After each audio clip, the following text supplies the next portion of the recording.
സ്തോത്രം.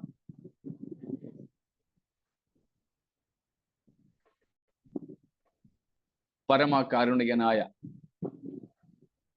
നിത്യദൈവത്തെ സ്തുതിക്കുന്നു. സനാതനനായി സദാകാലവും വാഴുന്നവനായി നമ്മുടെ സത്യ ത്രിയേക ദൈവത്തിന് സകല പുകഴ്ചയും മഹത്വവും അർപ്പിക്കുകയും നമ്മുടെ രക്ഷിതാവായ യേശുവിന്റെ നാമത്തിലുള്ള സ്നേഹ വന്ദനങ്ങളെ എല്ലാവർക്കും ആദരവോടെ അറിയിക്കുകയും ചെയ്യുന്നു. പല സ്ഥലങ്ങളിൽ കൺമണി പോലെ നമ്മെ കാക്കുന്നതിനായി കരതലത്തിൽ നമ്മെ വരച്ചും വഹിച്ചും നടത്തുന്നതിനായി സ്തോത്രം.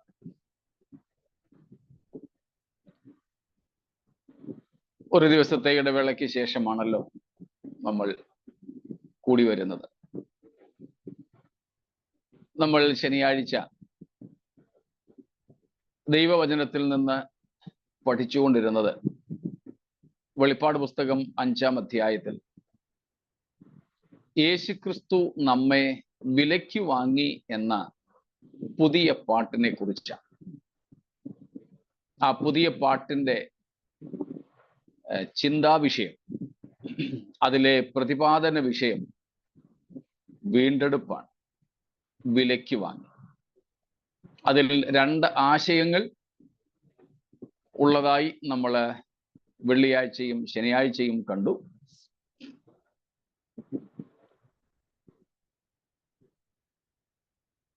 എന്നാൽ 2 ആശയങ്ങളിലും ഉള്ള പ്രധാനപ്പെട്ട വിഷയം മറുവില കൊടുക്കുക, സ്വതന്ത്രരാക്കുക എന്നുള്ളതാണ്.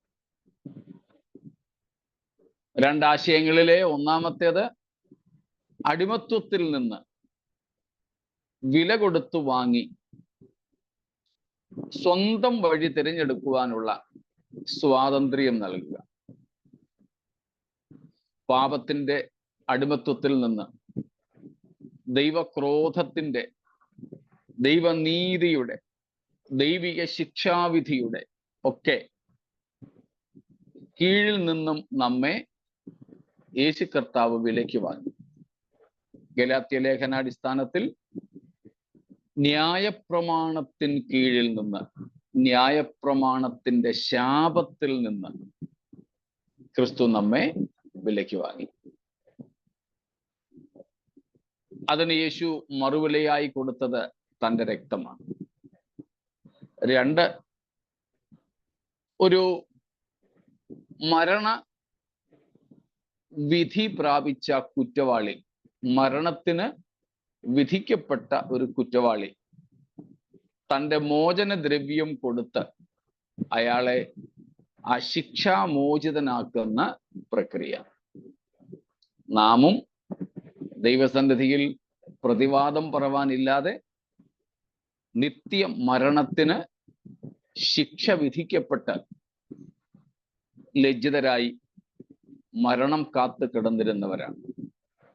എന്നാൽ നാം ഏൽക്കേണ്ട ശിക്ഷ സ്വയം ഏറ്റെടുത്തുകൊണ്ട് നമ്മെ ആ മരണവിധിയിൽ നിന്ന് സ്വതന്ത്രരായി വിട്ടയച്ച വീണ്ടെടുപ്പിന്റെ പ്രക്രിയയാണ് യേശു ക്രിസ്തു ക്രൂശിൽ നിവർത്തിച്ചത് എന്ന് നമ്മൾ കണ്ടു. സ്തോത്രം. നമ്മൾ പഠിച്ച വിഷയങ്ങളിൽ എന്തെങ്കിലും സംശയങ്ങൾ അവശേഷിക്കുന്നെങ്കിൽ ചോദിച്ചാട്ടെ, ഇല്ലെങ്കിൽ നമുക്ക് മുൻപോട്ട് പോകാം.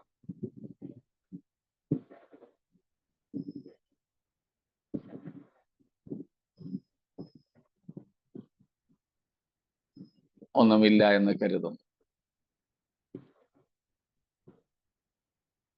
അതിലെ ഒരു വിഷയവും കൂടെ, അല്ലെങ്കിൽ നമ്മൾ ഇതുവരെ ചിന്തിച്ചതിൻ്റെ ഒരു മറുവശവും കൂടെ, ക്രിസ്തീയ വീണ്ടെടുപ്പിന്റെ, ആ വീണ്ടെടുപ്പ് എന്ന പദത്തിന്റെ അർത്ഥമാണ് നാം ഇതുവരെ ചിന്തിച്ചു കൊണ്ടിരുന്നത്. എന്നാൽ ക്രിസ്തീയ വീണ്ടെടുപ്പിൽ ഇത്ര മാത്രമല്ല, ഒരു ഘടകവും കൂടെ ഉണ്ട്.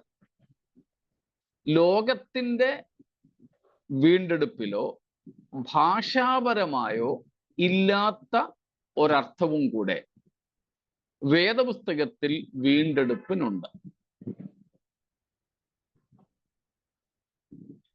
കേൾക്കുന്നുണ്ടോ? സ്തോത്രം. ആവർത്തിക്കുന്നു, ഭാഷാപരമായി ഇല്ലാത്ത ഒരർത്ഥം, ചരിത്രത്തിൽ ഇല്ലാത്ത ഒരർത്ഥം വീണ്ടെടുപ്പ് എന്ന പദത്തിനും പ്രക്രിയയ്ക്കും വേദപുസ്തകത്തിൽ ഉണ്ടെന്നാണ് നാം നോക്കുന്നത്. സിമ്പിളാ, സരളം. സ്തോത്രം. 9ഉം 10ഉം വാക്യങ്ങൾ നമുക്കൊന്നും കൂടെ വായിക്കാം. വെളിപ്പാട് 5-ാം അധ്യായം.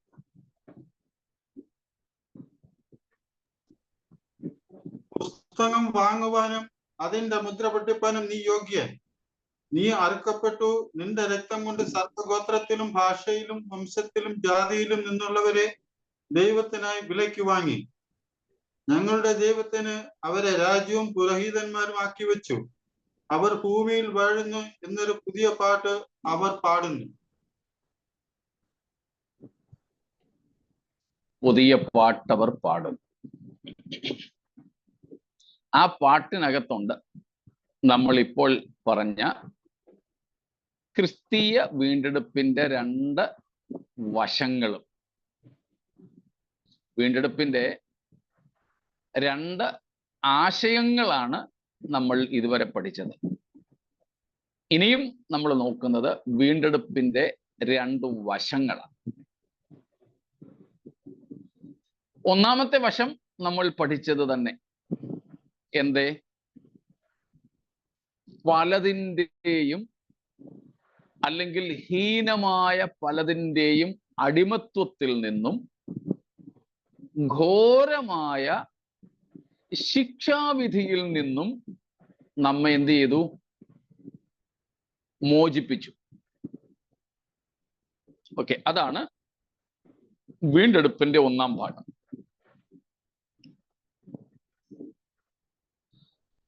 അടിമത്വത്തിൽ നിന്നുള്ള സ്വാതന്ത്ര്യം, മരണവിധിയിൽ നിന്നുള്ള മോചനം. ഈ 2 ഘടകങ്ങൾ, ഈ 2 വശങ്ങൾ ക്രിസ്തീയ വീണ്ടെടുപ്പിന്റെ 1-ാം ഭാഗമാണ്. സാധാരണ വീണ്ടെടുപ്പ് ഇത്രയും കൊണ്ട് തീരും. തരുന്ന സ്വാതന്ത്ര്യം കൊണ്ടും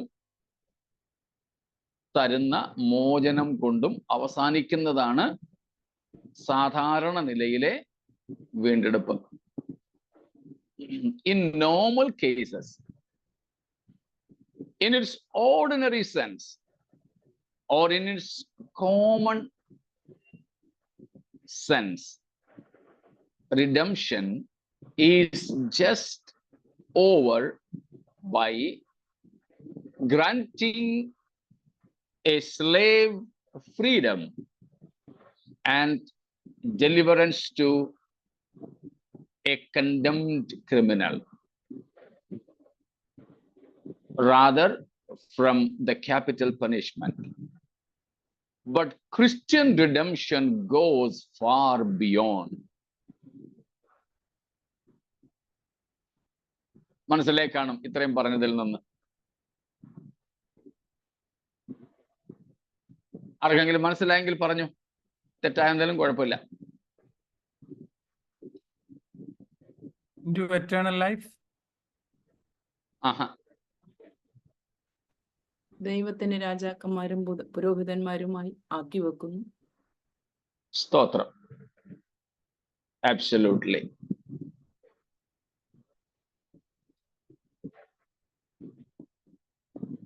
ഒരു മോചനവും സ്വാതന്ത്ര്യവും തന്ന് നമ്മളെ അങ്ങ് വിടുകയല്ല.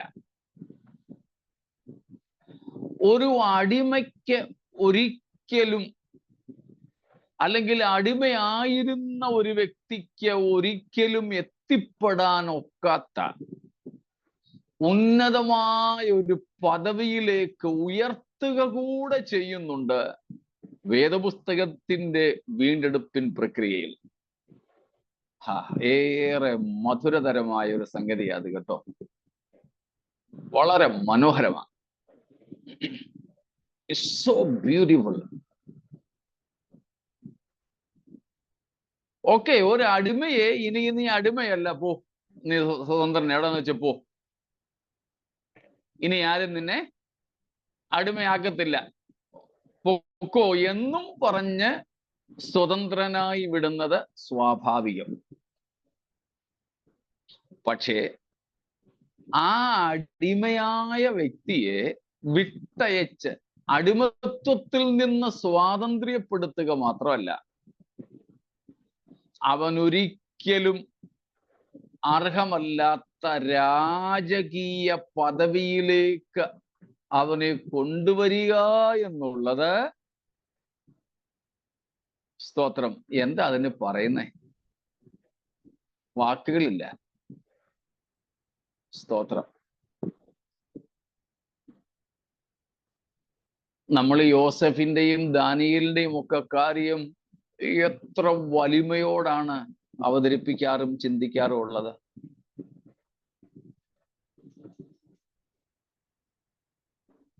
പൊട്ടക്കിണറ്റിലേക്ക് എറിയപ്പെട്ട കച്ചവടക്കാർക്ക് വിൽക്കപ്പെട്ട പോത്തിഫേറിന്റെ ഭവനത്തിലെ ജോലിക്കാരനായി, വേലക്കാരനായി, അടിമയായി നിന്ന, കള്ളക്കേസിൽപ്പെടുത്തിയാണെങ്കിലും ജയിലിലിട്ടിരുന്ന ജയിൽ പുള്ളിയെ അവിടെ നിന്ന് ഉയർത്തിക്കൊണ്ടുവന്ന കാര്യമൊക്കെ നമുക്ക് ഭയങ്കര ആവേശം കൊള്ളിക്കുന്നതാണ്. എത്ര അറിയാവുന്ന മനഃപ്പാഠമായതാണെങ്കിലും അതൊക്കെ ഒരല്പം തന്മയത്വത്തോടൊക്കെ ഇന്നും നമ്മുടെ ഇടയിൽ പ്രസംഗിച്ചാൽ നമ്മളൊക്കെ ആത്മാവിലാവും.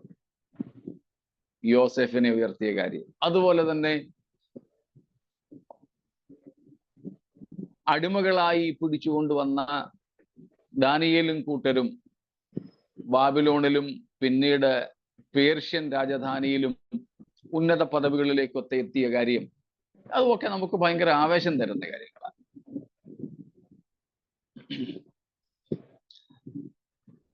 യോസെഫിന്റെയും ദാനിയേലിന്റെയൊക്കെ കഥ പറഞ്ഞ് നമ്മൾ ആത്മാവിൽ ആകുന്നെങ്കിൽ ആയിക്കോ, അതിന് വിരോധമൊന്നുമില്ല. പക്ഷെ അതിനേക്കാൾ കൂടുതൽ ആത്മാവിലാകാൻ വകയുള്ള കാര്യമല്ലേ ഇത്. പക്ഷെ ഇതിലെങ്ങാനും നമ്മൾ അത്രയും രോമാഞ്ചം കൊള്ളാറുണ്ടോ? യോസഫിന്റെ ദാനിയേലിന്റെയൊക്കെ കഥ കേൾക്കുന്നത്രയെങ്കിലും രോമാഞ്ചം നമുക്ക് നമ്മുടെ സ്വന്തം കഥയിൽ തോന്നാറുണ്ടോ? എന്തുവാ? പാപത്തിനും പിശാചിനുമൊക്കെ അടിമകളായി കിടന്നിരുന്ന എന്നെയും നിങ്ങളെയും യേശു സ്വന്തം രക്തം മറുവിലയായി കൊടുത്ത് വീണ്ടെടുത്തു. സ്വതന്ത്രരായി വിട്ടയക്കുക മാത്രമല്ല ചെയ്തത്, നമുക്കൊരിക്കലും അർഹമല്ലാത്ത അത്യുന്നതമായ പദവിയിലേക്ക് കർത്താവ് നമ്മെ ഉയർത്തുക കൂടെ ചെയ്തു.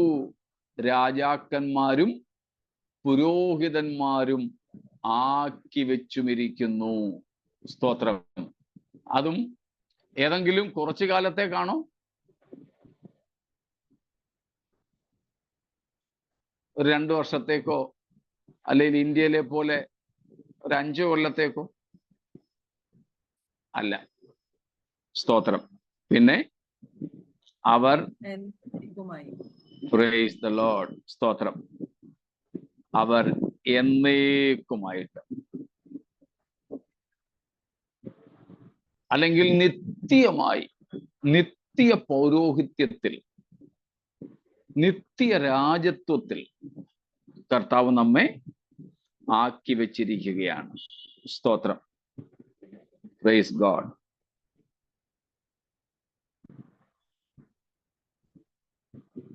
ഇത് രക്ഷയുടെ വിഷയത്തിലും വീണ്ടെടുപ്പിന്റെ വിഷയത്തിലും ദയയുടെയും കൃപയുടെയും വിഷയത്തിൽ ഒക്കെ ഒരുപോലെ നമുക്ക് ചിന്തനീയമായതാണ്.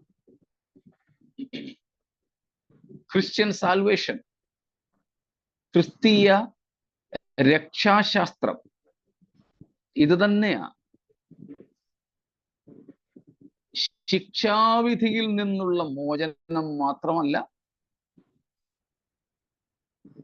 പുത്രത്വത്തിന്റെ പദവിയിലേക്കുള്ള ഉയർത്തപ്പെടലും കൂടെയുണ്ട് രക്ഷയിൽ. നമ്മൾ നേരത്തെ പഠിച്ചിട്ടുള്ളത് പോലെ ദൈവത്തിന്റെ ദയ നമുക്ക് അർഹമായ ശിക്ഷ തരാതിരിക്കുമ്പോൾ ദൈവത്തിന്റെ കൃപ നമുക്ക് അനർഹമായ അനുഗ്രഹങ്ങൾ സൗജന്യമായി ദാനമായി നൽകുന്നു. കണ്ടോ, രണ്ടു വശങ്ങൾ. സ്തോത്രം. ഇവിടെ അതാണ് നമ്മുടെ വീണ്ടെടുപ്പുമായുള്ള ബന്ധത്തിൽ പരിശുദ്ധാത്മാവ് രേഖപ്പെടുത്തിയിരിക്കുന്നത്. നമുക്ക് മോചനം ലഭിച്ചു, സ്വാതന്ത്ര്യം ലഭിച്ചു. അത് മാത്രമല്ല, ഒരു നിയമനവും കൂടെയുണ്ട്. ഒരു സ്തോത്രം, അപ്പോയിന്റ്മെന്റ്, ഓർഡിനേഷൻ, ഒരു കമ്മീഷനിങ്. സ്തോത്രം, സ്തോത്രം. നമ്മുടെ ശിക്ഷാവിധികളൊക്കെ മാറ്റി നമ്മെ സ്വതന്ത്രരാക്കിയത് കൂടാതെ ഒരിക്കലും നമുക്ക് അർഹമല്ലാത്ത പദവിയിലേക്ക് സൗജന്യമായി നമ്മെ ഉയർത്തുക കൂടെ ചെയ്യുമ്പോൾ മാത്രമേ ക്രിസ്തീയ വീണ്ടെടുപ്പിന്റെ ആശയം പൂർണ്ണമാകുന്നുള്ളൂ. അങ്ങനെ നാം ഇന്ന് യേശുവിന്റെ രക്തത്താൽ വിലയ്ക്ക് വാങ്ങപ്പെട്ട പലതിൽ നിന്നും സ്വതന്ത്രരും വിമോചിതരും ആയിരിക്കുന്നതോടൊപ്പം രാജ്യവും അല്ലെങ്കിൽ രാജാക്കന്മാരും, അതാണ് ശരിയായ അർത്ഥം, രാജാക്കന്മാരും പുരോഹിതന്മാരും കൂടെ നാം ആക്കപ്പെട്ടിരിക്കുന്നു. സ്തോത്രം. ആ ഒരു ആക്കി തീർക്കുക, നമ്മെ നിയമിക്കുക. ആക്കി തീർക്കുക എന്ന ഒരു നെഗറ്റീവ് അർത്ഥമുണ്ട്, അങ്ങനെ എടുക്കരുത്. പകരം നമ്മെ നിയമിച്ച്, നമ്മെ ഉണ്ടാക്കി, നമ്മെ സൃഷ്ടിച്ച് ആക്കുക എന്ന അർത്ഥത്തിൽ. സ്തോത്രം. ദൈവം നമ്മെ രാജ്യവും പുരോഹിതന്മാരും ആക്കി തീർത്തിരിക്കുന്നു. സ്തോത്രം. 1-ാം അധ്യായം 5-6 വാക്യങ്ങളിൽ നിന്ന് അതിൻ്റെ വിശദീകരണങ്ങൾ നമ്മൾ പഠിച്ചതുകൊണ്ട് ഇതിൽ കൂടുതൽ വിശദീകരണം ഇവിടെ വേണമെന്ന് തോന്നുന്നില്ല. എന്തെങ്കിലും സംശയങ്ങൾ ഉണ്ടെങ്കിൽ ചോദിക്കാം.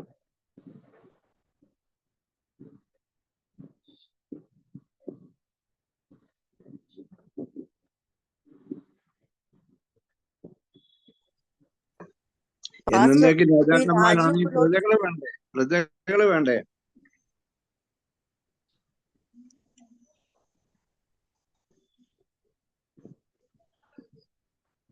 ദൈവം നിത്യരാജാവാണ്. നിത്യരാജാവ് എന്ന് പറഞ്ഞാൽ നമുക്കറിയാം, അനാദി മുതൽ. അന്ന് ദൈവത്തിന് ഭരിക്കാൻ ആരെങ്കിലും ഉണ്ടായിരുന്നോ?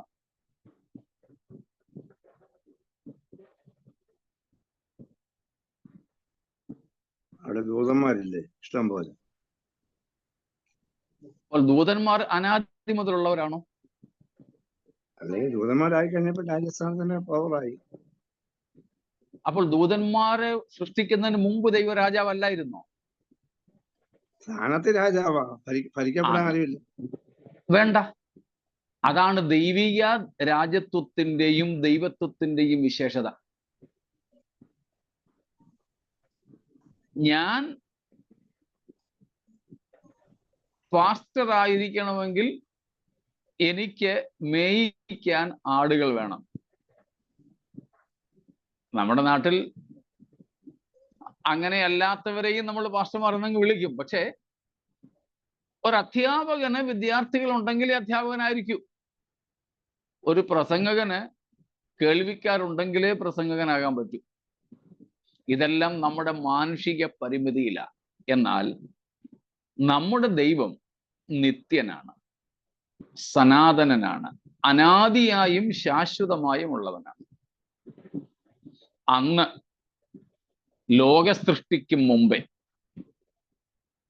ദൂത സൃഷ്ടിക്കും മുമ്പേ ദൈവമല്ലാതെ വേറെ ആരും വേറെ ഒന്നും ഇല്ലാതിരുന്ന കാലത്തും അവൻ ദൈവവും രാജാവും ആയിരുന്നു. ദൈവത്തിന് ദൈവവും രാജാവുമായിരിക്കാൻ ജനമോ പ്രജകളോ വേണ്ട.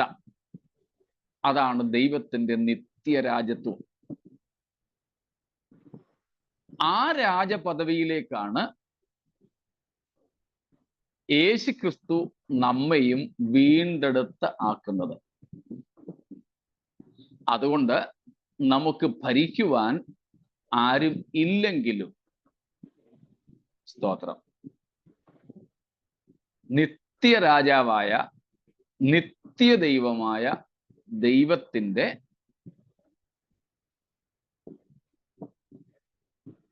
രാജാക്കന്മാരും പുരോഹിതന്മാരും നമ്മെ ആക്കി തീർക്കുകയാണ്. സ്തോത്രം. അതിന്റെ 10-ാമത്തെ വാക്യം ഒന്നും കൂടെ വായിച്ചാട്ടെ. 5:10. ഞങ്ങളുടെ ദൈവത്തിന് അവരെ രാജ്യവും പുരോഹിതന്മാരും ആക്കി വച്ചു. അവർ ഭൂമിയിൽ വാഴുന്നു എന്ന പുതിയ പാട്ട് അവർ പാടുന്നു. ആർക്കാണ് രാജ്യവും പുരോഹിതന്മാരും ആയി ക്രിസ്തു നമ്മെ തീർത്തത്? ദൈവത്തിന്. യാ, അത് തന്നെയാണ് 1-ാമത്തെ അധ്യായത്തിലും നാം കാണുന്നത്. 6-ാമത്തെ വാക്യത്തിൽ നമ്മെ സ്നേഹിക്കുന്നവനും നമ്മുടെ പാപം പോക്കി നമ്മെ തൻ്റെ രക്തത്താൽ വിടുവിച്ച് തൻ്റെ പിതാവായ ദൈവത്തിന് നമ്മെ രാജ്യവും പുരോഹിതന്മാരും ആക്കി തീർത്തവനുമായവൻ. നമ്മെ ഇവിടെ രാജാക്കന്മാരും പുരോഹിതന്മാരുമായി പരിഗണിക്കുന്നത് നാം ഭരിക്കുന്ന, നമ്മാൽ ഭരിക്കപ്പെടുന്ന ഒരു ജനസമൂഹമല്ല. ദൈവത്തിനാണ് നാം നിയമിതരാകുന്നത്. ദൈവത്തിന് നാം ആ പരിഗണനയിലാണെങ്കിൽ നമുക്ക് പ്രത്യേകിച്ച് ആരും ഭരിക്കാൻ വേണം എന്നില്ല. പുരോഹിതൻ, നമ്മുടെ സാധാരണ ഭാഷയിൽ പറഞ്ഞാൽ പാസ്റ്റർ, നമ്മുടെ ഭാഷയിൽ പറഞ്ഞാൽ പാസ്റ്റർ. വിശ്വാസികൾ ഇല്ലാതെ പാസ്റ്റർ ആകത്തില്ലല്ലോ.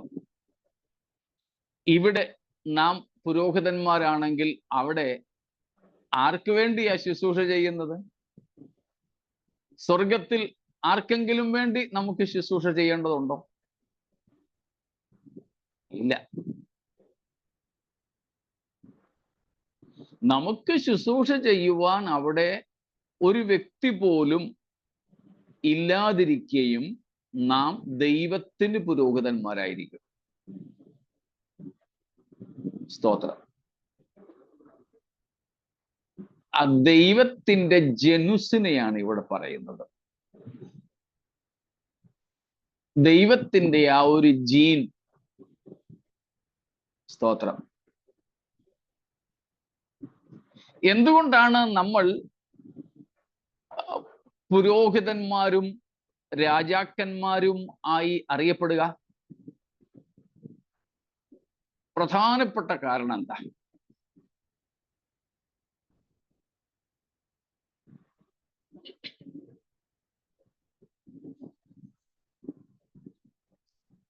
ദൈവമക്കളായി തീർന്നതുകൊണ്ട്, ദൈവം രാജാവായിരിക്കുന്നുണ്ട്, മക്കളെല്ലാം രാജപ്രജകളാണ്. അത് തന്നെ. അതാ പറഞ്ഞത്, ജനുസ് കൊണ്ടാണ്, ജീൻ കൊണ്ടാണ്, ജന്മം കൊണ്ടാണ്, അല്ലാതെ കർമ്മം കൊണ്ട്, ഭരണം കൊണ്ടല്ല രാജാക്കന്മാരാകുന്നത്. രാജാവിന് ജനിച്ച മക്കളായതുകൊണ്ട്. ഇന്നും ആ പദവി തന്നെയാണ് നമുക്കുള്ളത്, രാജകീയ പുരോഹിത വർഗം. രാജകീയ പുരോഹിത വർഗം.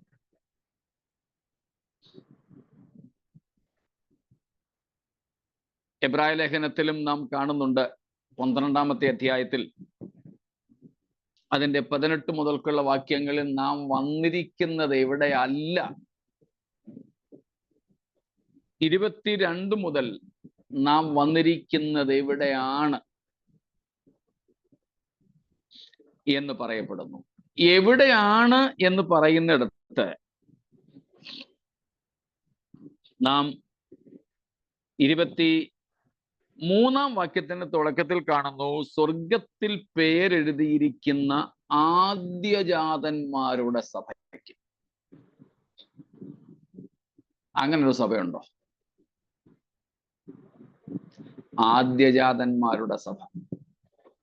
സ്തോത്രം. ആരാ ആദ്യജാതൻ? Jesus Christ. സ്തോത്രം. എങ്ങനെയാ നാം ആദ്യജാതന്മാരാകുന്നത്?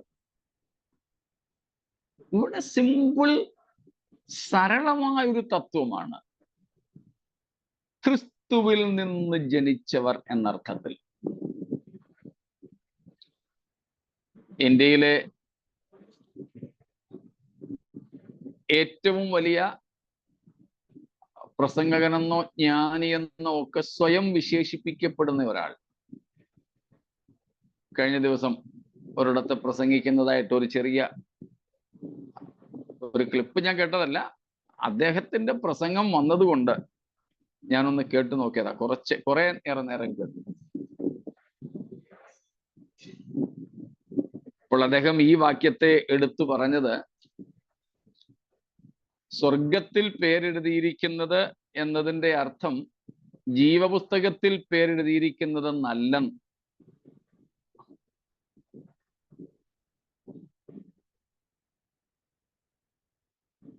സ്വർഗത്തിൽ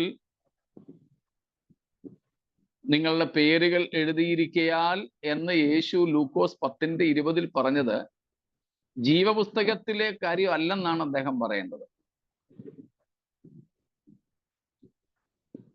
അതല്ലാതെ, ജീവപുസ്തകത്തിൽ അല്ലാതെ വേറെ ഒരു പുസ്തകത്തിലെയും പേരെഴുത്തുകൾ ദൈവരാജ്യ പ്രവേശനത്തിന് ഉതകുന്നതല്ലെന്ന് വെളിപ്പാട് പുസ്തകം 20ഉം 21ഉം അധ്യായങ്ങൾ ആവർത്തിച്ചു പറയുന്നു. അങ്ങനെയുള്ള തെറ്റായ വ്യാഖ്യാനങ്ങളിലേക്കും നാം പോകരുത്. മടങ്ങി വരുന്നു. നമ്മൾ ആദ്യജാതന്മാരായതോ പുരോഹിതന്മാരായതോ രാജാക്കന്മാരായതോ ഒരു ശുശ്രൂഷ കൊണ്ടുമല്ല, നിത്യ രാജാവായ ദൈവത്തിൽ നിന്ന് അല്ലെ ദൈവത്തിന് ജനിച്ചവരായതുകൊണ്ടും ക്രിസ്തുവിന്റെ പകരക്കാരായതുകൊണ്ടും മാത്രമാണ്.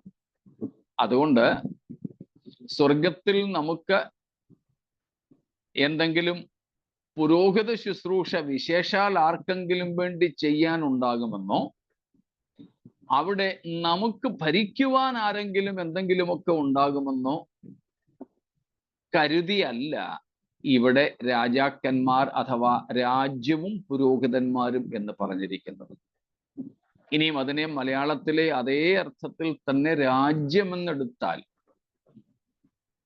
ദൈവത്തിന് തൻ്റെ ഇഷ്ടം മുഴുവൻ നിവർത്തിക്കുവാൻ കഴിയുന്ന ഒരു സമൂഹം എന്നാണെന്ന് 1:5-6 നിന്ന് നമ്മൾ ആദ്യം പഠിച്ചിരുന്നു. Royal rise. അതെ. ഒരു രാജകീയ വർഗം. രാജാവിന് ജനിച്ചവർ, രാജാവിൽ നിന്ന് ജനിച്ചവർ. സ്തോത്രം. അല്ല, ഇപ്പോഴും കേരളത്തിൽ ഈ രാജകുടുംബത്തിൽ ജനിച്ചവരെ അവർക്ക് ഭരണമില്ലെങ്കിലും അവരെയൊക്കെ രാജ്ഞി തമ്പുരാട്ടി എന്നൊക്കെ ഇല്ലയോ നമ്മുടെ മാനുഷിക നിലപാടിൽ തന്നെ സംസാരിക്കും. അതെ, കേരളത്തിലുണ്ട്. ഇംഗ്ലണ്ടിലെ നമുക്കറിയാം, ലോകം മുഴുവനും ലോകത്തിന്റെ രാജ്ഞി എന്നും രാജാവെന്നും വിശേഷിപ്പിക്കപ്പെടുന്നവരാണവർ. ഇന്ന് അവർക്ക് യാതൊന്നും അങ്ങനെയുള്ള അധികാരങ്ങളില്ലെങ്കിലും പേരിന് ആ രാജ്യത്ത് ചില കർമ്മങ്ങൾ ഉണ്ടെന്നല്ലാതെ ആ ജനനം കൊണ്ടാണത്. അതാണ് ജനുസ് എന്ന് ഞാൻ പറഞ്ഞത്. പ്രത്യേകിച്ച് നമുക്കവിടെ ഭരിക്കുവാൻ ആരെങ്കിലും വേണം എന്നില്ല. സ്തോത്രം.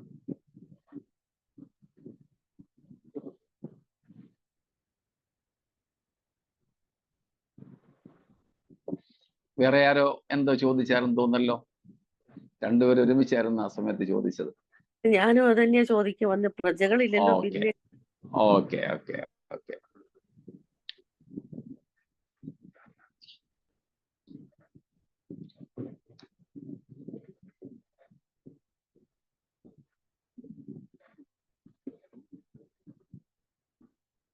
ശരി, മറ്റൊന്നുമില്ലെങ്കിൽ നമുക്ക് അടുത്ത ഭാഗത്തേക്ക് പോകാം. അപ്പൊ നമ്മുടെ ദൈവം, നമ്മൾ ദൈവമേ എന്ന് വിളിക്കുന്നത് കൊണ്ട് ദൈവമായതല്ല. അവൻ അനാദിയായും ശാശ്വതമായും ദൈവമായതുകൊണ്ട് ആ തിരിച്ചറിവിൽ നമ്മൾ ദൈവത്തെ ദൈവമേ എന്ന് സംബോധന ചെയ്യുന്നതേ ഉള്ളൂ. നമ്മളെ ഭരിക്കുന്നത് കൊണ്ട് നമ്മൾ രാജാവേ എന്ന് വിളിക്കുകയല്ല. അവൻ നിത്യരാജാവായതുകൊണ്ട് നാം അത് അംഗീകരിക്കുകയാണ്, നാം അതിന് വിധേയപ്പെടുകയാണ്. സ്തോത്രം. ലോകത്തിലുള്ള മറ്റ് ദൈവങ്ങളൊക്കെ വ്യത്യസ്തരാണ്. അവരെയൊക്കെ മനുഷ്യർ ദൈവമെന്ന് വിളിച്ച് ദൈവമാക്കിയവരാ. അതുകൊണ്ടാണ് കെ വി സൈമൺ സാറാണെന്ന് തോന്നുന്നു ഒരു പാട്ടിൽ പറഞ്ഞിട്ടുണ്ട്, പാട്ടിന്റെ തുടക്കം എനിക്ക് ഓർമ്മയില്ല,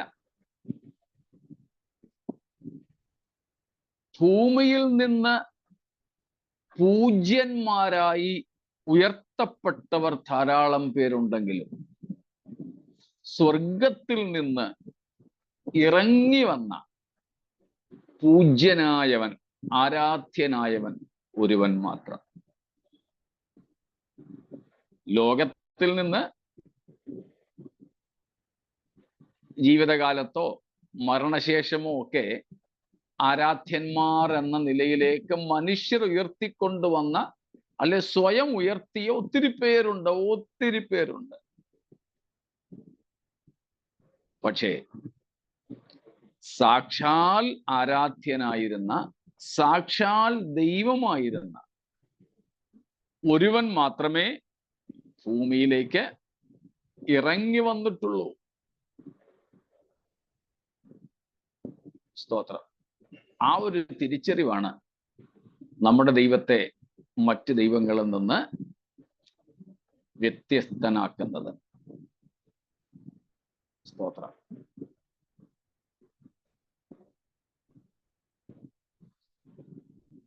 ഇതുവരെ നമ്മൾ നോക്കിക്കൊണ്ടിരുന്നത് 7-ാം വാക്യം മുതൽ, വെളിപ്പാട് 5-ന്റെ 7 മുതൽ 14 വരെയുള്ള വാക്യങ്ങളിൽ ആരാധനയാണ്. ആ ആരാധനയിൽ പങ്കുചേരുന്നവർ ആരൊക്കെ, ആരുടെയൊക്കെ ആരാധന? 1-ാം ഭാഗം നമ്മൾ ചിന്തിക്കുകയായിരുന്നു ഇതുവരെ, 10-ാം വാക്യം വരെ. 4 ജീവികളും 24 മൂപ്പന്മാരും.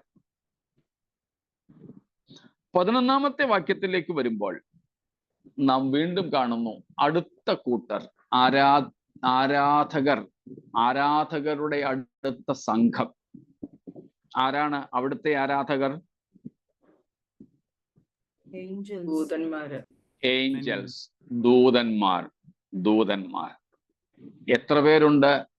ജീവികളുടെ എണ്ണം, മൂപ്പന്മാരുടെ എണ്ണവും പറഞ്ഞിട്ടുണ്ട്. എന്നാൽ ദൂതന്മാരുടെ എണ്ണമോ? ഏറിയ ദൂതൻ. സ്തോത്രം. ഏറിയ ദൂതന്മാർ, അവരുടെ എണ്ണം 10,000 10,000-ഉം 1000 1000-ഉമായിരുന്നു. 10,000 10,000-ഉം 1000 1000-ഉം എന്നുള്ളത് എണ്ണമറ്റ ദൂതന്മാർ എന്ന അർത്ഥമാണ് അവിടെ ഉള്ളത്. അല്ലാതെ 1000 × 1000-ഉം 10,000 × 10,000-ഉം അല്ലെങ്കിൽ 10,000 സ്ക്വയർ 10,000-ഉം 1000 സ്ക്വയർ 1000-ഉം ഉള്ള അർത്ഥമല്ല. ഇൻന്യൂമറബിൾ, അസംഖ്യം ദൂതന്മാർ എന്ന പരാമർശമാണ്, അർത്ഥമാണ് ഇവിടെ ഉള്ളത്. അപ്പോൾ സ്വർഗീയ ജീവികൾ, 24 മൂപ്പന്മാർ, അവരുടെ ആരാധനാ രീതികളും പാട്ടും നാം 10 വരെയുള്ള വാക്യങ്ങളിൽ കണ്ടു. 11-ാമത്തെ വാക്യത്തിൽ നാം കാണുന്നത് ദൂതന്മാർ, സ്വർഗീയ ദൂതന്മാർ. സ്തോത്രം, സ്തോത്രം. അവരും ഈ ആരാധനയിൽ പങ്കുചേരുകയാണ്. സ്തോത്രം. അവരും ഈ സ്തുതിഗീതത്തിൽ പങ്കുചേരുകയാണ്.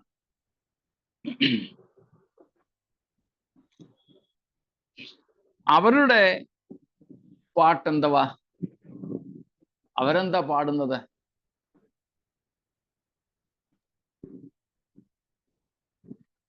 Worthy of the Lamb who was slain, to receive power and wealth and wisdom and strength and honor and glory and praise. Praise God. മൂപ്പന്മാര് പാടിയ പാട്ട് കേട്ടായിരുന്നല്ലോ. അവരും പാടിയത് worthy is the Lamb of God. ദൈവ കുഞ്ഞാട് അല്ലെങ്കിൽ അറുക്കപ്പെട്ട ദൈവ കുഞ്ഞാട് യോഗ്യനെന്നാണ്.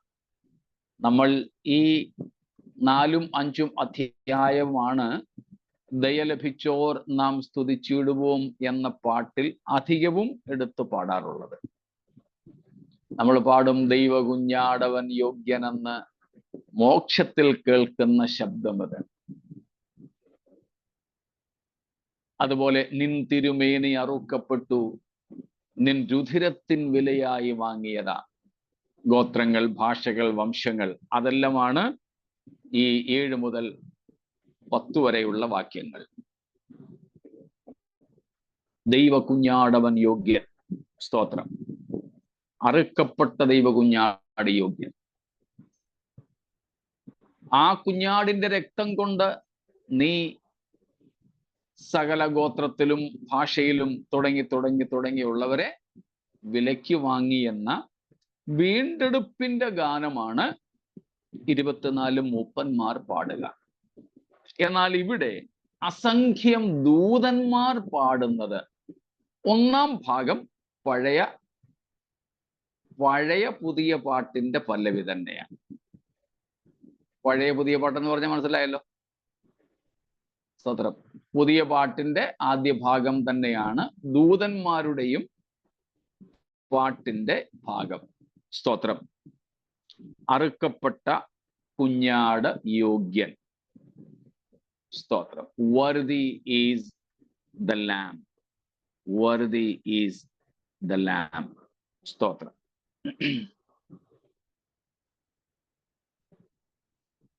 എന്തിനൊക്കെ? For what?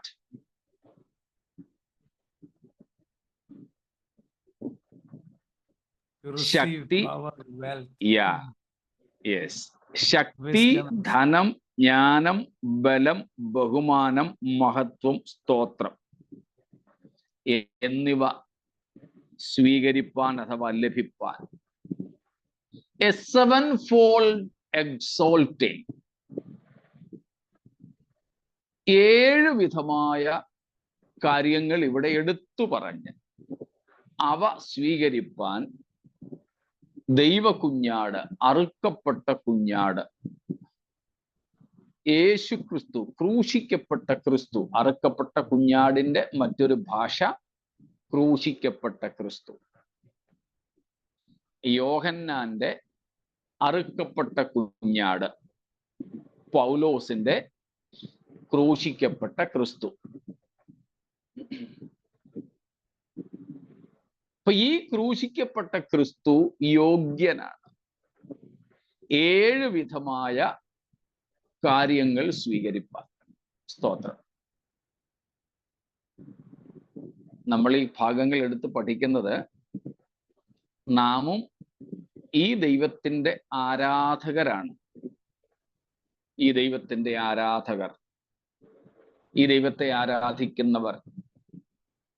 ഇന്ന് ഈ ആരാധനയൊക്കെ നമ്മള് ഒരു ചെറിയ സംഘത്തിനോ ഒരു വ്യക്തിക്കോ കൊടുത്തിട്ട് നമ്മൾ പാസീവ് സ്പെക്ടേറ്റേഴ്സ് ആയിട്ട് നിൽക്കുക, കാഴ്ചക്കാരായി നിൽക്കുക.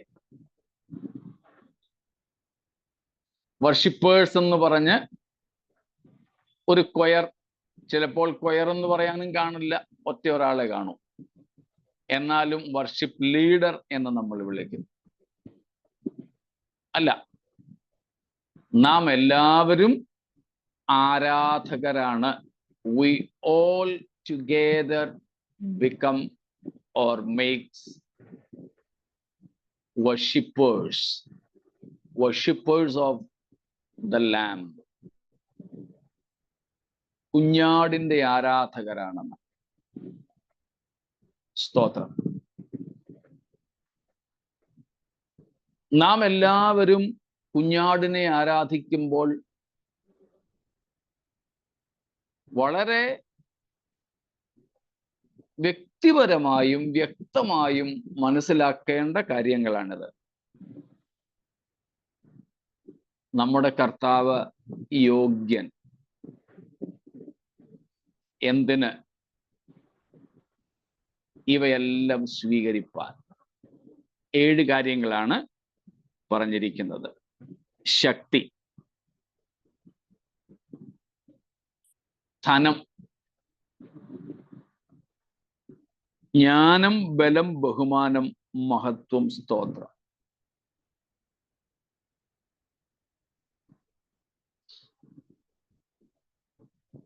ഇതും നമ്മൾ ചില പാട്ടുകളിലൊക്കെ എടുത്ത് പാടുന്ന കാര്യമാണ്. സ്തോത്രം.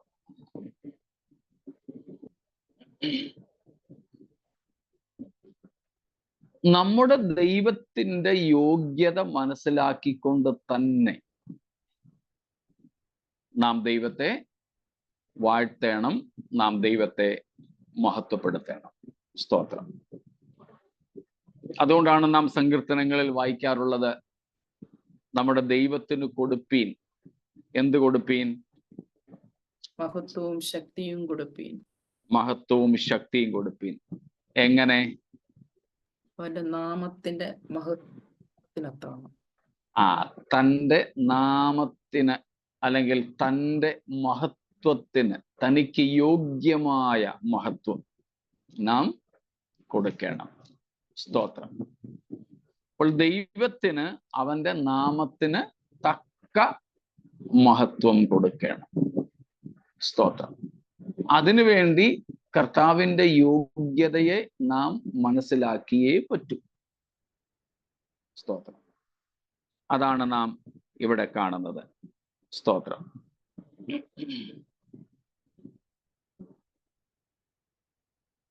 സ്തോത്രം. 29-ാം സങ്കീർത്തനത്തിന്റെ ആദ്യ വാക്യങ്ങളിൽ നാം കാണുന്നുണ്ട് ദൈവത്തിന് കൊടുപ്പീൻ എന്നുള്ളത്. ദൈവത്തിന് കൊടുപ്പീൻ എന്നുള്ളത്. സ്തോത്രം. അതുപോലെ 76-ാമത്തെ സങ്കീർത്തനത്തിലും നാം അത് കാണുന്നുണ്ട്. സ്തോത്രം.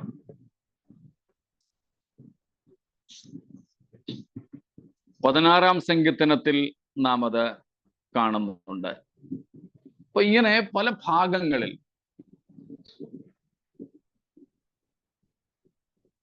ദൈവത്തിന്റെ മഹത്വത്തെ മനസ്സിലാക്കി, നമ്മുടെ ദൈവത്തിന്റെ വലിപ്പത്തെ മനസ്സിലാക്കിക്കൊണ്ട് തന്നെ നാം സ്തുതിക്കണം.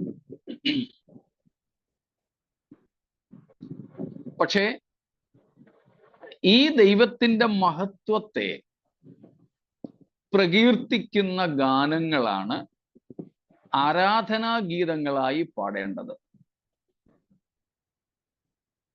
പക്ഷെ നമ്മുടെ ഇടയിൽ ആ ഒരു ആരാധന നിയമം പാലിക്കപ്പെടുന്നുണ്ടോ എന്നെനിക്ക് സംശയമുണ്ട്. പാട്ടിന്റെ ആരാധനകളിൽ പാട്ടിന് വളരെ സ്ഥാനമുണ്ട്.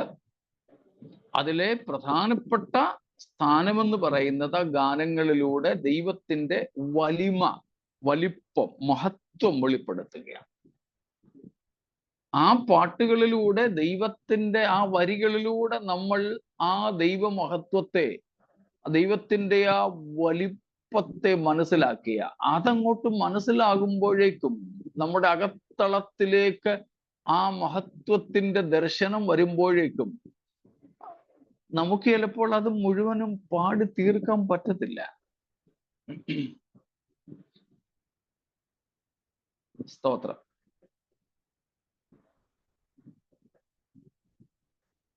പക്ഷെ ഇന്ന് ആ ഒരു ആരാധനാ രീതി നമ്മുടെ ഇടയിൽ ഇല്ല എന്നുള്ളത് ഒരു ദുഃഖകരമായ കാര്യമാണ്. സ്തോത്രം. അപ്പൊ ദൈവം, നമ്മുടെ കർത്താവ്, ദൈവകുഞ്ഞാട് ശക്തിയും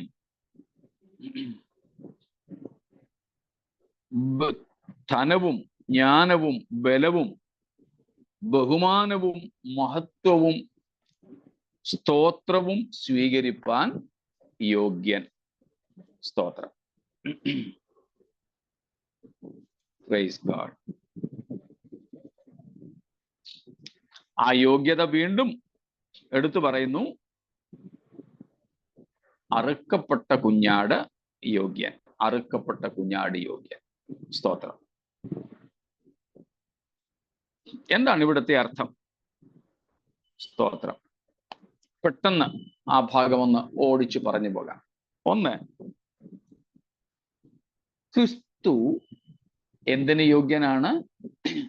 ശക്തി ലഭിപ്പാൻ യോഗ്യൻ. എന്താ ഇവിടുത്തെ ശക്തി എന്നതുകൊണ്ട് അർത്ഥമാക്കുന്നത്?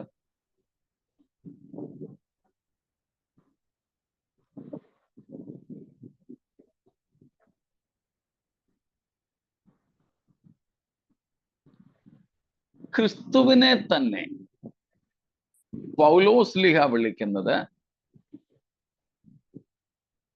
ദൈവശക്തി എന്നാണ്.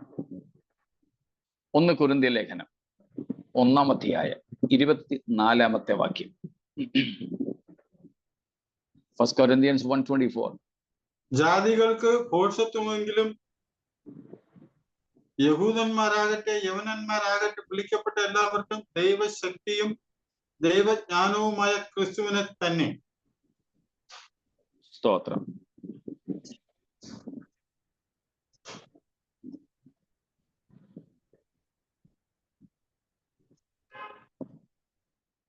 യേശുക്രിസ്തു ദൈവശക്തിയാണ് എന്ന് പൗലോസ് ഇവിടെ പറയുന്നു. ശക്തി സ്വീകരിപ്പാൻ യേശു യോഗ്യനാണെന്ന് ദൂതന്മാർ വെളിപ്പാട് 5-ൽ പാടുന്നു. യേശു ശക്തി സ്വീകരിക്കുക എന്ന് പറഞ്ഞാൽ അതിന്റെ അർത്ഥം നമ്മൾ കൊടുക്കുകയാണോ ശക്തി?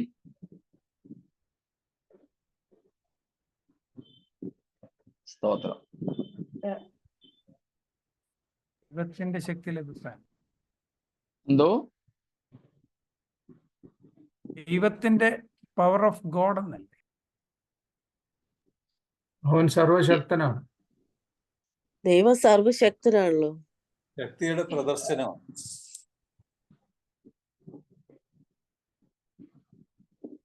നമ്മൾ സങ്കീർത്തനത്തിൽ ഇപ്പോൾ നോക്കിയായിരുന്നു 29-ാം സങ്കീർത്തനം ഉൾപ്പെടെയുള്ള സങ്കീർത്തനങ്ങളിൽ കൊടുപ്പീൻ ദൈവത്തിന് എന്ത് കൊടുപ്പീൻ എന്നാ? Glory and strength. ഗ്ലോറി, മഹത്വവും ശക്തിയും. Glory and strength. അപ്പൊ നമ്മളാണോ ദൈവത്തിന് മഹത്വവും ശക്തിയും കൊടുക്കുന്നത്? അല്ല, നമ്മൾ acknowledge ചെയ്യുക. അങ്ങനെയാകുമ്പോൾ ഇവിടെ ദൂതന്മാര് പറയുന്നതിന്റെ അർത്ഥം എന്തുവാ? നീ ശക്തി സ്വീകരിപ്പാൻ യോഗ്യൻ എന്ന് പറഞ്ഞാൽ 7 കാര്യങ്ങൾ സ്വീകരിപ്പാൻ യോഗ്യൻ. അതിൽ ഒന്നാമത്തേത് ശക്തി സ്വീകരിപ്പാൻ യോഗ്യൻ എന്ന് പറഞ്ഞാൽ We are acknowledging that he is all powerful. സ്തോത്രം. That means you alone are one who is worthy to receive this power. Means you alone are worthy to be acknowledged, to be recognized as the omnipotent. സ്തോത്രം. ദൈവത്തിന്റെ കുഞ്ഞാടെ, അറുക്കപ്പെട്ട കുഞ്ഞാടെ, നീ ശക്തി പ്രാപിപ്പാൻ അല്ലെങ്കിൽ സ്വീകരിപ്പാൻ യോഗ്യൻ. സ്തോത്രം. Deserving is the lamb who was sacrificed to receive all the power. All the power. സ്തോത്രം.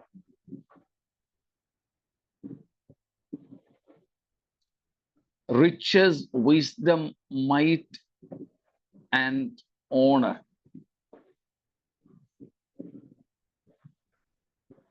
All the power. ശക്തി സ്വീകരിപ്പാൻ യോഗ്യൻ. ആരെങ്കിലും ശക്തനെന്ന് വാഴ്ത്തുവാൻ യോഗ്യനാണെങ്കിൽ അതാരു മാത്രം? അങ്ങ് മാത്രം. സ്തോത്രം. If anybody is worthy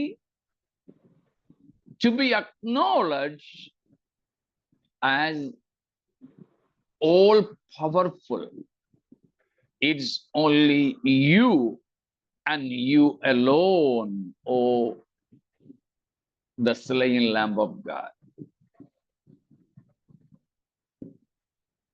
സ്തോത്രം. ദൈവശക്തിയുടെ പ്രദർശനം എവിടെ നടന്നു?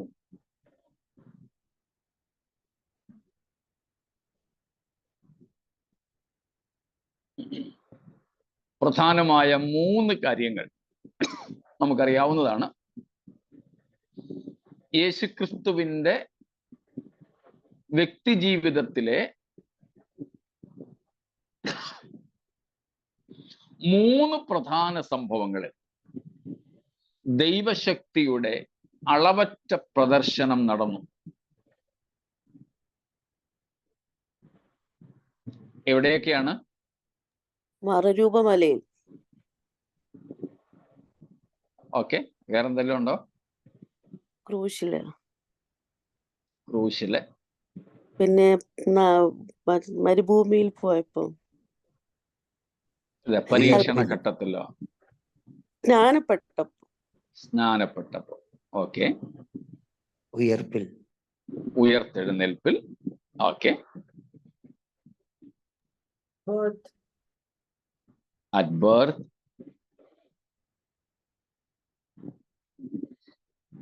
ഞാൻ പ്രധാനമായും ഊന്നി പറയുന്നത് 3 സംഗതികൾ. ഒന്ന്, ഇൻ ഹ്യൂമൻ ബർത്ത് യേശു ക്രിസ്തുവിന്റെ മനുഷ്യ ജന്മം അല്ലെങ്കിൽ ജഡമെടുക്കലിൽ, ആവർത്തിച്ചു പറയുന്നു, അവതാരം എന്ന് പറയാതിരിപ്പാൻ നാം ശ്രമിക്കുക. സോഫി,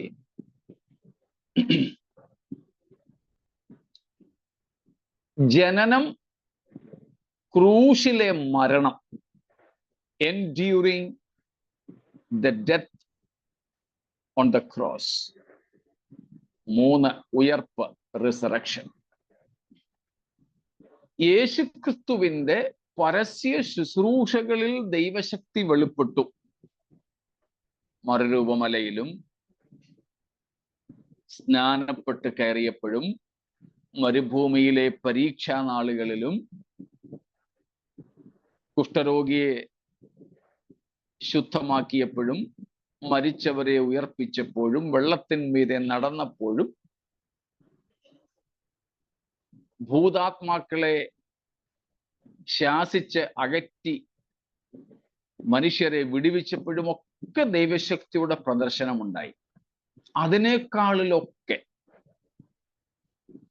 യേശുവിന്റെ 3 വർഷത്തിൽ പരമുള്ള ശുശ്രൂഷകളിൽ, പരസ്യ ശുശ്രൂഷയിൽ വെളിപ്പെട്ട ദൈവശക്തിയേക്കാൾ അധികമായി ശക്തിയുടെ പ്രദർശനം അല്ലെങ്കിൽ വെളിപ്പാടാണ് ഈ 3 പ്രധാന ഘട്ടങ്ങൾ. മനുഷ്യ പിറവി, ക്രൂശ് മരണം, ഉയർത്തെഴുന്നേൽപ്പ്. സ്തോത്രം.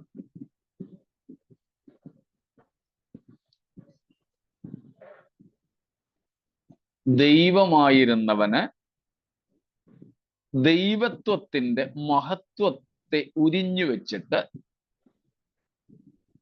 ഒരു മനുഷ്യനായി, ഒരു കൊച്ചു ഭ്രൂണമായി, ഒരു കന്യകയുടെ ഏതാനും സെന്റിമീറ്റർ മാത്രം വ്യാസമുള്ള ഉദരത്തിലേക്ക് ഇറങ്ങി വന്ന് ഏതാണ്ട് 300ഓളം ദിവസം അതിനകത്ത് ഒതുങ്ങിക്കിടന്ന് സാധാരണ കുഞ്ഞിനെ പോലെ ജനിച്ച് വളരുക, വളർത്തപ്പെടുക. ഇത് ആരാ? സ്വർഗത്തിലും ഭൂമിയിലും അടങ്ങാത്തവൻ, ഒടുങ്ങാത്തവൻ. ഒന്ന് ഓർത്ത് നോക്കിക്കേ.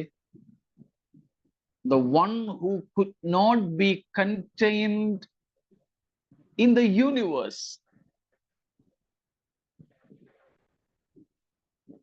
പാട്ടുകാരൻ പാടുന്നത് പോലെ സ്വർഗാധിസ്വർഗങ്ങൾക്ക് അടക്കുവാൻ കഴിയാത്ത നിത്യനാം ദൈവത്തിൻ ഇഷ്ടപുത്രൻ. സ്തോത്രം. ശലോമോൻ മനോഹര ദേവാലയം പണിതിട്ട് പ്രതിഷ്ഠാവേളയിൽ പറഞ്ഞു, ഈ ആലയത്തിൽ അങ്ങ് വസിക്കണേ. പക്ഷെ അദ്ദേഹം ഒരു ഏറ്റുപറച്ചിൽ നടത്തി. പക്ഷെ നീ സ്വർഗത്തിലും സ്വർഗാധിസ്വർഗത്തിലും ഒടുങ്ങുന്നവൻ, അടങ്ങുന്നവൻ അല്ലല്ലോ. നമ്മൾ പ്രാർത്ഥനയിലൊക്കെ പലപ്പോഴും ഏറ്റുപറയുന്ന വാചകം യെശയ്യാ 66:1, സ്വർഗം ദൈവത്തിന്റെ സിംഹാസനം, ഭൂമി അവന്റെ പാദപീഠം.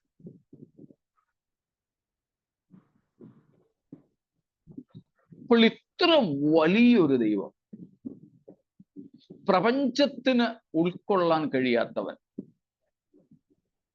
മനുഷ്യനായി വന്നു. സ്തോത്രം. അതിൽ ദൈവശക്തിയുടെ മഹത്തായ പ്രദർശനമുണ്ട്. നമുക്ക് നമ്മളെക്കാൾ ഒന്ന് താഴാൻ പറ്റുമോ?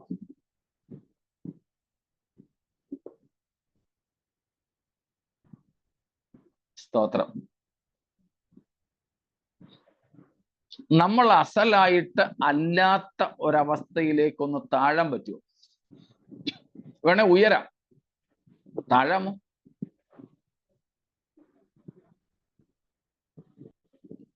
സ്തോത്രം.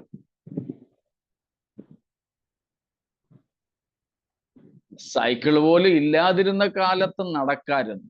കുറെ നാള് സൈക്കിൾ ചവിട്ടിയിട്ട് പിന്നെ സൈക്കിൾ ഇല്ലാതെ നടന്നു പോകുക എന്നത് പ്രയാസമാണ്.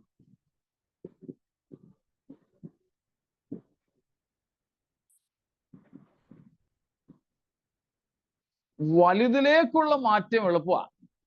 വലുതിൽ നിന്ന് ചെറുതിലേക്ക് താഴ്ന്നു വരിക എല്ലാരെ കൊണ്ടും പറ്റില്ല. ചെറുതാകാൻ എല്ലാരെ കൊണ്ടും പറ്റത്തില്ല. വലുതാകാൻ ആരെ കൊണ്ട് വേണേലും പറ്റും. സ്തോത്രം. ആ ചെറുതാകാൻ, അതും എത്രയും വെറും സൃഷ്ടി പോലെ, സൃഷ്ടിക്ക് സമാനമായി ആ ചെറുതാകാൻ യേശുവിന് കഴിഞ്ഞത് ഗബ്രിയേൽ പറഞ്ഞ വാക്കുകൾ പോലെ അത്യുന്നതന്റെ ശക്തി നിഴലിട്ടത് കൊണ്ടാണ്. അതുപോലെ ക്രൂശ് മരണം എല്ലാരെ കൊണ്ടും പറ്റുമോ അത് ആസ്വദിക്കാൻ? സ്തോത്രം. ഭീകരമായ മരണം, മനുഷ്യന്റെ എതിർപ്പ്,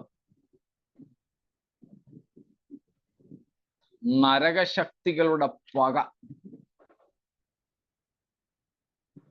സ്വർഗസ്ഥനായ പിതാവിന്റെ നീതി, ഇവയെല്ലാവും കൂടെ ജ്വലിച്ചു നിന്ന ആ അഗ്നിയിലേക്ക്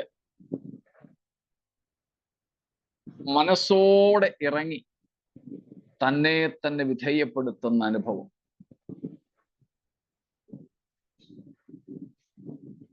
പാഷൻ ഓഫ് ക്രൈസ്റ്റ് എന്ന സിനിമ അല്ലെങ്കിൽ ആ ഒരു ഫിലിം പലരും കണ്ടിട്ടുണ്ടാകാം. യേശു ക്രിസ്തുവിന്റെ ക്രൂശീകരണത്തെ പ്രദർശിപ്പിക്കുന്ന ഒരു സിനിമക്കാരിറക്കിയ ഒരു ഫിലിമോ മറ്റുമാണ്. അതിൽ നമുക്കറിയാം, ഫിലിം ആയതുകൊണ്ട് അടിയൊക്കെ നമുക്ക് തോന്നിക്കുന്നതേ ഉള്ളൂ, അവരുടെ ദേഹത്തെങ്ങും ഏൽക്കുന്നോ ഒന്നുമില്ല. പക്ഷേ ആ പാഷൻ ഓഫ് ക്രൈസ്റ്റിലെ യേശുവായിട്ട് അഭിനയിച്ച ആളിന്റെ ദേഹത്ത് ഒരു ചാട്ടവാറടി എങ്ങനെയോ അറിയാതെ കൊണ്ടു എന്ന് ഞാൻ വായിച്ചിട്ടുണ്ട്. ധാരാളം സമയം അവർ ഒറ്റ അടികൊണ്ട് അയാൾ ബോധരഹിതനായി കിടന്നു.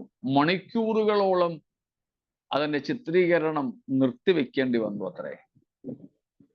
ഒരടി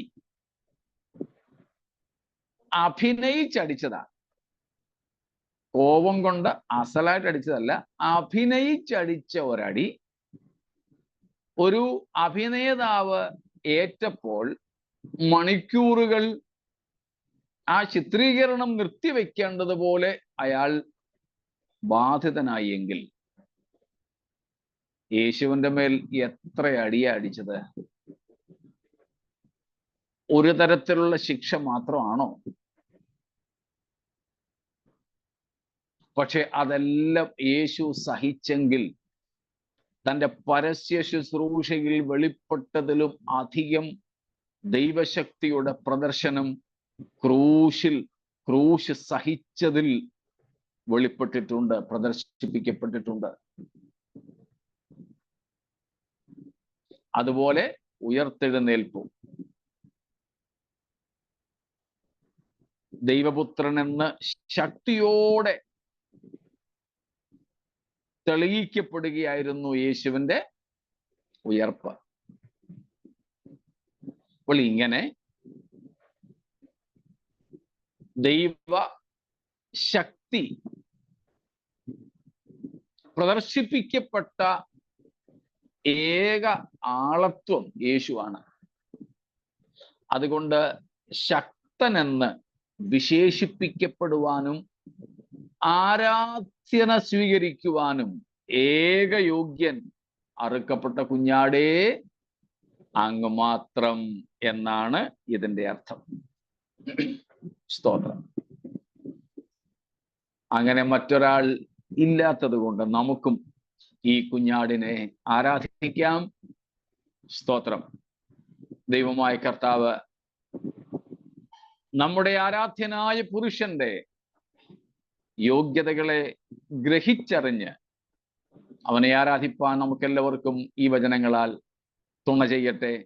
ദൈവം നമ്മെ അനുഗ്രഹിക്കുമാറാകട്ടെ. സ്തോത്രം.